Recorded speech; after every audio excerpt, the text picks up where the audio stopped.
I don't understand why this car is not going.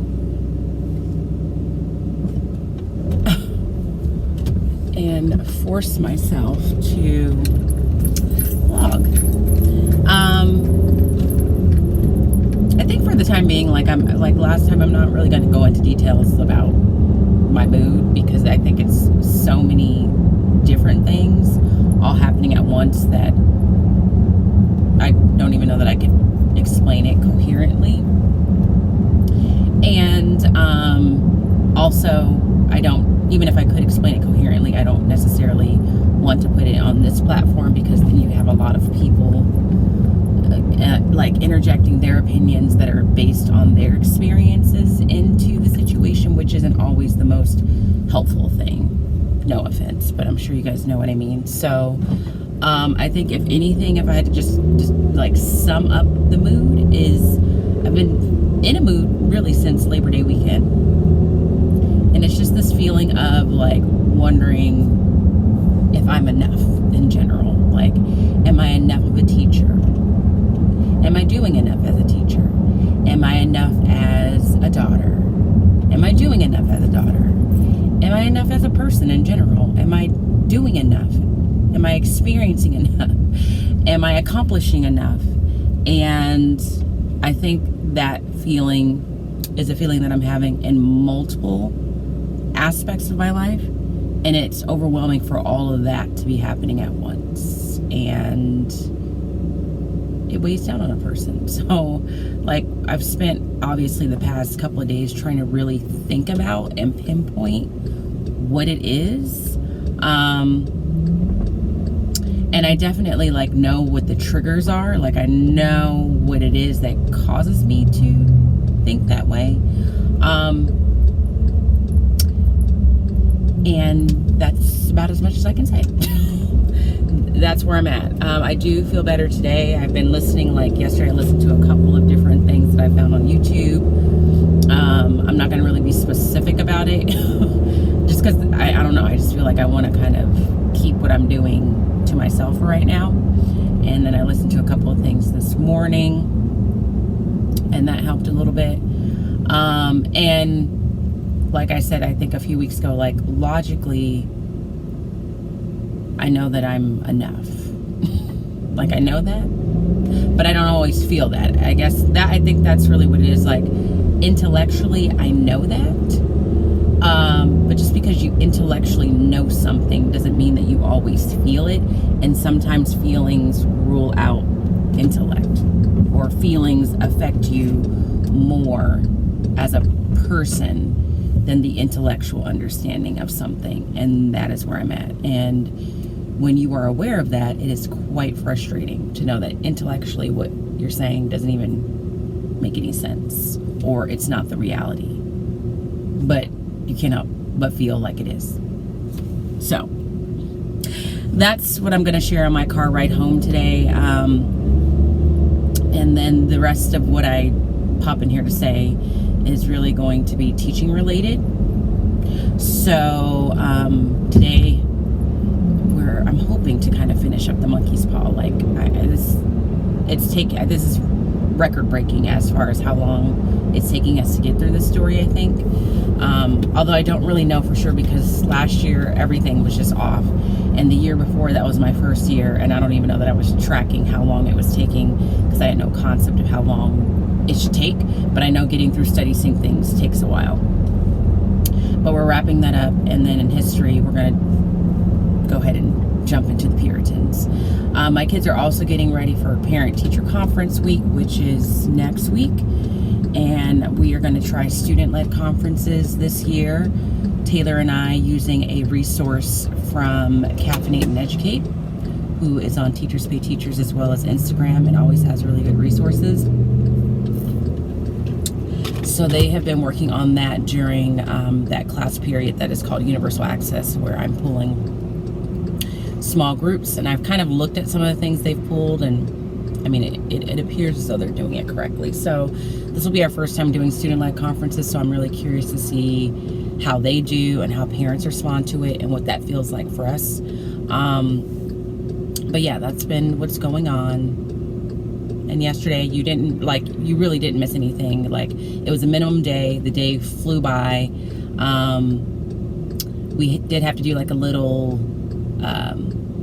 disaster drill review, because it's that time of year we would have had a disaster drill. And aside from that, the kids basically watched the weekend wrap, took the quiz that goes along with that and the vocab activity, and just made predictions and inferences with the article of the week. We haven't done article of the week for the past couple weeks because they've been shortened weeks. So they did that, and then we ever so briefly talked about story elements in the monkey's paw, and we're going to finish that up today. So that's what you missed yesterday. So thank you to everyone that has, wished me well. It frustrates me to no end that I get to these places mentally. It really does annoy me, and then the annoyance at myself just makes the matter worse.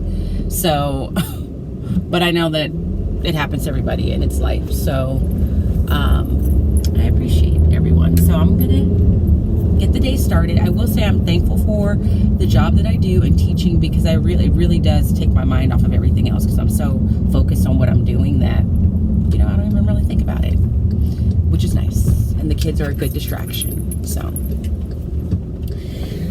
I will check in with you guys later.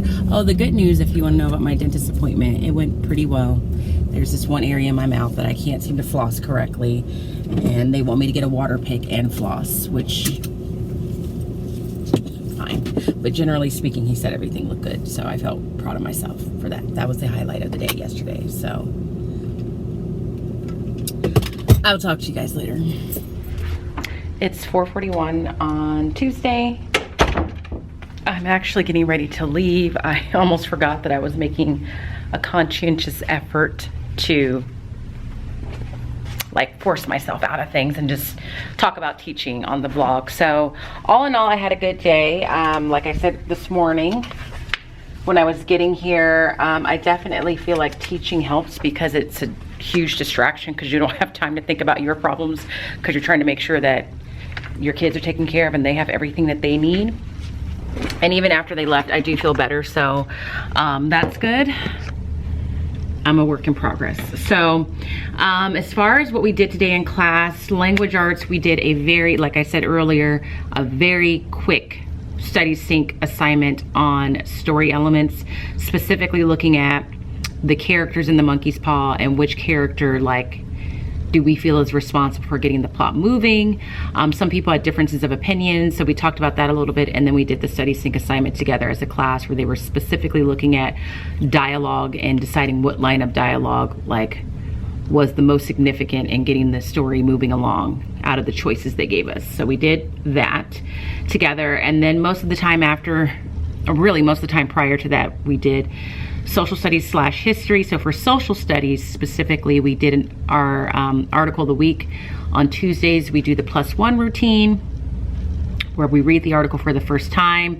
The goal of that is for them to just recall as much information from the article as they can, and then they record it on this graphic organizer. Then they pass it around their group for 3 additional rounds, and each person that gets the paper is reading through what's already present on the handout and then adding to it, and then we discuss the article as a class for a few minutes.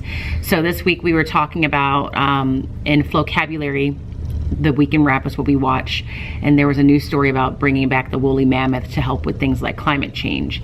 So I found an article on Newsella that talks about bringing extinct animals back and the debate, and so it was interesting.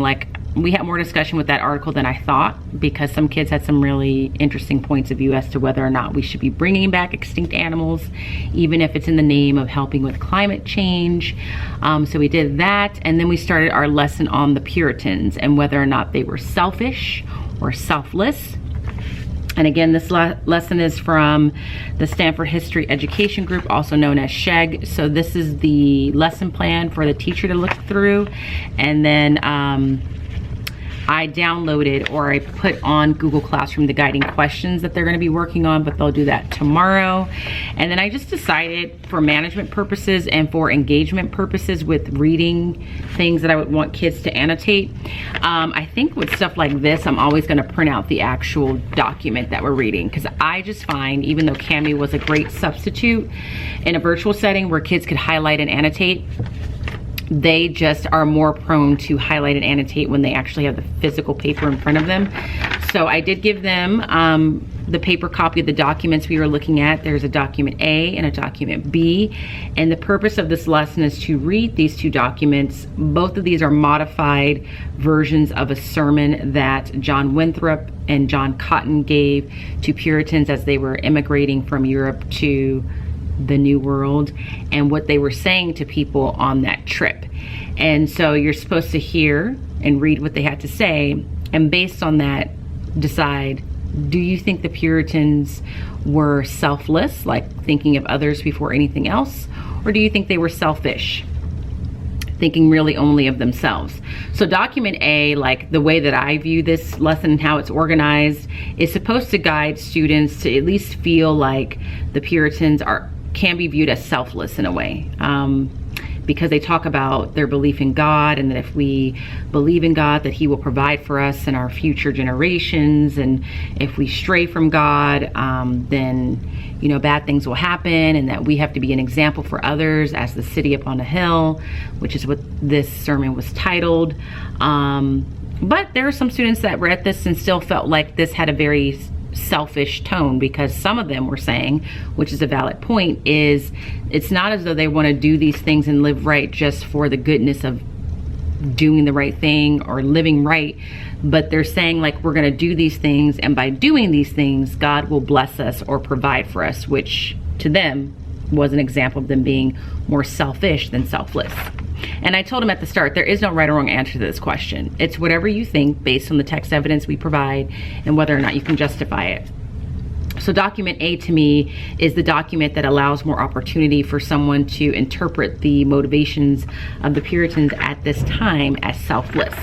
Then we read document B. This is definitely the document that they would read, and most people, because there's some very charged statements, will come out of this maybe feeling like, oh, the Puritans were actually selfish, like they were really only into it for themselves.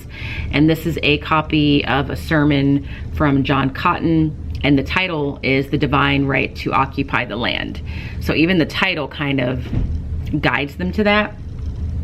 And then the very last sentence of the sample that we have, it says, or the last paragraph, because in this sermon, it's telling the Puritans God will do three things to make room for people, really His people, the followers of God.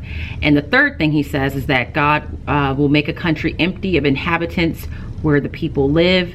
Where there is an empty place, the sons of Adam and Noah, who we know are religious figures, are free to come and live there, and they neither need to buy it nor ask permission. So usually when kids hear that line and understand what that line is saying, that leads them to think that perhaps they were selfish if they weren't thinking that already. And then tomorrow we'll go through the guiding questions for each document. There's 3 questions for document A, 3 questions for document B. The first question is always sourcing, like who was this person speaking? The second is context, like imagine his audience might have been thinking and feeling as they listened. And then the third one is asking like, what is the main idea? What is this person saying? So they'll do that tomorrow.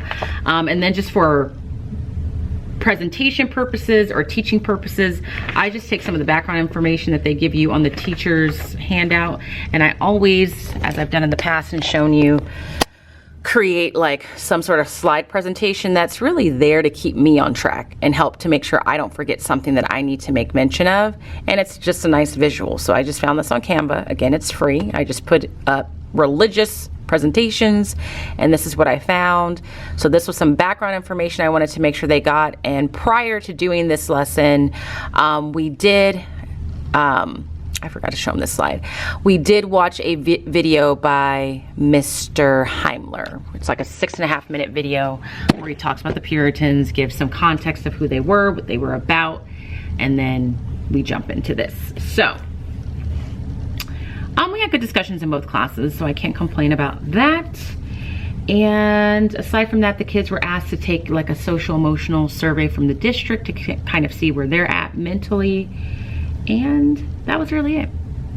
And leadership, they're still working on, now they're putting the presentation together for their rally pitch. I don't know if I mentioned that they may be able to have a rally, but outdoors. So they're coming up with ideas. Then we're gonna vote on the best rally idea as a class. And then that would be presented to the principal. And that's what we've been working on. I did have students tell me today, the assistant principal doesn't think it's a compliment, but I don't even know why they said it. But a couple students said today that I had a bougie aesthetic. And I was like, is that a good thing? Because usually when someone's called bougie, it's not necessarily a compliment. They assured me that yes, it was, and said it just means that, I can't remember exactly what they said, but the gist was like, well, you always look nice, or you always look expensive, or someone said classy. Like I heard someone say, you always look classy. And I said, well, if that's what that means, then I'll just take it as a compliment.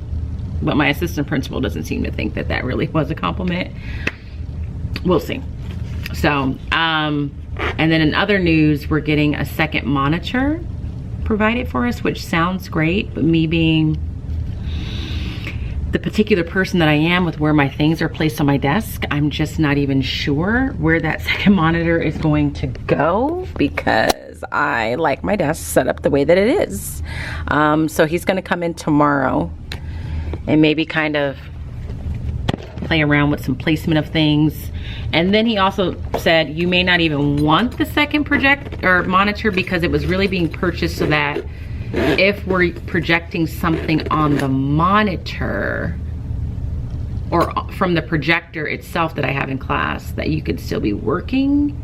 And he's like, but if you don't use the projector, you may not use it. But I do use the display, and I might show something from the display like a movie, because the kids in one class almost earned like a party. And if I'm displaying a movie, I would still want to work. So I might actually want that second screen. So we'll see tomorrow. It sounds silly, but that really does give me anxiety, because I'm like, how am I gonna rearrange things in a way that I actually like it? So that's what happened today. That's how the day went. And I'm getting ready to hustle home, change clothes, take my Orange Theory class. Liza won't be there this time because it's Lily's birthday. And then I'm gonna order some food, because I have no groceries, and my Green Chef came today, I'm sure, but I'm not gonna be cooking that tonight. And in other news, I also had to call the alarm company, because that same window, the sensor in that window went off once again. Nobody was there. And so I had to call the alarm company to say, we need to figure this out, because those calls count against you, and then they start charging you. So the person that was helping me said she turned that sensor off, and that I needed to call them to see what was going on when I was actually home, and could test out the sensor to get things figured out. So I'll do that, just not today. So that's it. I'm gonna go. And I'm just proud of me for turning on the camera and getting in there and talking. But if you enjoyed today's vlog, please give it a thumbs up. If you're not subscribed, make sure you subscribe. And if you're not following me on Instagram, you can head over there and follow me at Smarty Style. And as always, I hope that you guys are well. And if you're not well, please be well. And I will see you guys tomorrow.